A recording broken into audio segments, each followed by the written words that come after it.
Ipinagbawal ng pamahalang China ang pagpasok ni dating Senador Francis Tolentino sa mainland China, Hong Kong at Macau bilang parusa sa anila'y masyado nitong anti-China na mga pahayag at kilos hinggil sa mga isyong may kaugnayan sa West Philippine Sea.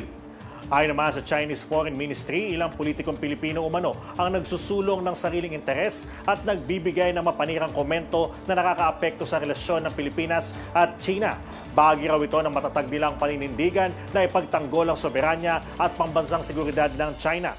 Dahil dito, ipinahayag ng Chinese Foreign Ministry na nagdesisyon silang patawan ng sanction si Tolentino na dati ring namuno sa Senate Panel on Maritime and Admiralty Zone dahil anila sa egregious conduct o lubhang nakakasamang kilos laban sa China.